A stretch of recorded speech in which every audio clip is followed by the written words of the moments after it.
First of all, before we start on that, just your thoughts on Kobe Bryant's passing, just kind of what he meant. Well, I feel for everybody on that plane.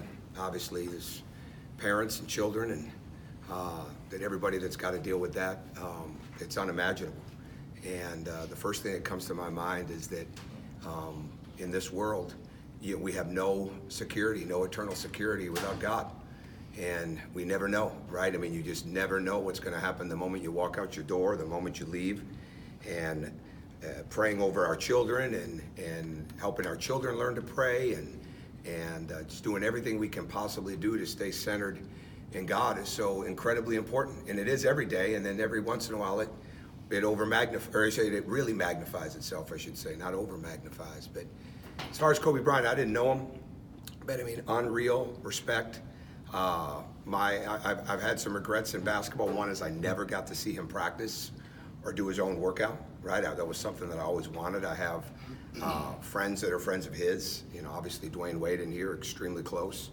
And he was a real moving part of Dwayne's life because Dwayne looked up to him so much as a high schooler and as a college basketball player. And then obviously with what he did in the NBA. But I mean, there's so many different things. But at the end of the day, 9 people lost their lives, and I can't imagine what their families are going through. And again, it just ultimately comes back to how do we stay completely secure with our relationship with God, to me. When you talk about looking up to him, obviously your players grew up at a time when he was at his star peak. I mean, is that something that you'll talk about with them about? Well, we were all together yesterday when it happened. So, in fact, I found out from them, and because we did something a little bit different in practice. We did 2 groups, and all of a sudden the second group came up, and it was that. And then I went right into, we had one of our players had to deal with their own friendship tragedy. So I went straight into that, but obviously it affected all of us, and that is something I'm certain we will talk about. Coach, on to the trivial matter of the next game. Sure. You guys, I know you want to win them all. What's got to happen to get back on track? Well, we got to rebound the ball. We got to rebound the ball. We got to deal with their physicality. They're a very, very physical, aggressive basketball team, and they did that to us last year. We've got to defend their guards. We've definitely got to be able to continue to run our offense because of that physicality, because of the way they help and recover. We've got to be able to cut and play. I mean, there's no way around it. And defensively, we've got to take real responsibility for our man. You know, whether we're switching into something, whether we're guarding the post straight up, whether we're guarding the post on a switch, whatever it is, we've got to do a better job of taking care of our job defensively. So it's not only the help that we've got to have, it's taking care and doing the job that we've got to do. What's the mental state of the team right now? Oh, I think very good. Yeah, I think very good. We did something different. The energy was high yesterday. I mean, it's a long season, and I think when we come in and our whole thing is about improvement, how do we get better? What do we got to do next?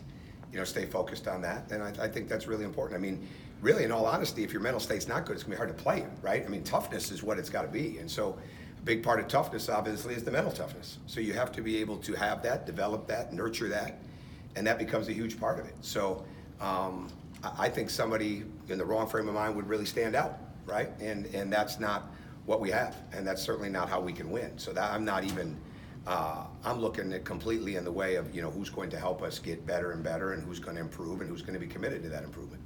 What was different about practice yesterday? What made you want to run it a little differently yesterday? Just because my choice, right? Change the energy up a little bit. I wanted to focus on some different things. How uncharacteristic was it to miss as many layups as you guys did, though? Not good. Yeah, that was not good. We're not finishing real well. And that's something that we wanted to work on yesterday. We're not finishing through contact. We're not going strong enough through contact. We're dropping our eyes, our head when we go through there. It's a physical league, right? It's a very, very physical league. It's an extremely aggressive league, an extremely well-coached league, one that just continues to get better and better, and we've got to be able to deal with it. You spoke Saturday about ball movement, also about shot selection, not following the game plan that you wanted. How do you get that message through? We've got to continue. I think especially in the first half, got to control more of the offense. You know, we just can't deviate, right? We've got too many guys right now that they predetermine a play, right, rather than let the play happen. So we've got to get that movement. We've got to move without the ball. We've got to be better in those areas. That's going to be really important for us. What are some of the measures that need to be taken to improve defensively? Well, the biggest thing I said is more responsibility to guard, right? And whether I got to shrink the bench, you know, whatever we have to do. I don't want to do that. What you want to do is you want to have a group of guys that are committed to getting better all the time. You know, how important that is to just absolutely lock in and defend, rebound, hit, be physical, switch, talk, use your hands. You know, those are the things. They're very, very fundamental. And they're things that we do every day, and they're things that just have to carry over into the game. And there's been times we've been very good at that, then there's times we're very lax. When we talk about winning the first dribble, you've got to stay in front of the ball when that ball starts to drive. And that's a huge part of it. And the communication issues are one thing, but the staying down in a stance, continuing to guard that dribble the first time is important. That's even more so. And then really, really being aggressive when the shot goes up. And we've got to get loose balls. Right, at the end of the day, I mean, we've got to get some loose balls. We've got to have some guys that will put their body on the ground, you know, be quick, react quicker, you know, go after and get the ball. I mean, and that's part of it. As I say to them all the time, you want to make this your career, right? And it doesn't stay your career very long if you're not aggressive, if you're not tough, if you're not physical, if you don't have a mindset for winning, right? That's what it is. I mean, it's all different once you get to college now. I mean, you have to be able to do those things consistently, and that's what we're certainly trying to focus on. Severe looked like he had some flashes where he was his dynamic self but didn't sustain. Is he almost 100%? I hope so. He's got to push the ball better. We've got to get that ball out and go. You know, we've got to get him flying up the court and doing a better job there. There's no doubt about that. And when he does, he's really good. And that's what we've got to have. Push it, throw it ahead, get it back, attack, get his confidence back, making layups. You know, continue. If it's not there, keep the ball alive. You know, don't try to force a shot. Keep it alive. Keep it moving. You know, and hopefully his confidence will come back from that. How much of his, I don't know, absence or limitations? I mean, I would think that's got to kind of affect what's happening in the half court as much as he does. Oh, absolutely. Yeah, absolutely. No, there's no question about that. So we've got to have a movement offense. We've got to continue to move. We've got to play at a fast, high level. Are you seeing the same intensity when they take the court on the road? They have the home crowd, and being home is one thing, but do you see that same intensity when they go? I don't know if it's intensity as much as it's urgency. And so I think we've got to continue to look for what that urgency is and how do we create it. Because when you have a young group and when you have a group of guys that haven't had a tremendous amount of success as older guys, right, they don't walk into the road with great confidence. They don't walk into the road and say, oh man, been here, done that, right? There's not a lot of that. And so you have to be able to try to figure out ways that you can create that. And I think that's one thing as a staff, you know, we're looking at all the time. I mean, it's a daily puzzle. It really is. Coaching's a daily puzzle as it is, but it's a really, really a daily puzzle with you. Really, a lot of times you don't start from where you left off the next day when it comes to mindsets of young guys, especially when you go on the road. What we've got to establish on the road is we're not going to go on the road and think we're just going to shoot jump shots to get started. You know, we did too much of that at Kentucky. You know, we've got to go and we've got to establish we're going to cut, we're going to move, we're going to be aggressive. Jordan said after the game the other night that he likes to make a habit with checking in with Anthony and seeing how he's doing mentally with handling the spotlight and things like that. Do you do that as a coach, and how have you seen him sort of? Yeah, I check in with everybody, right? I talk to everybody at different times, you know, just, you know, very organically. Absolutely.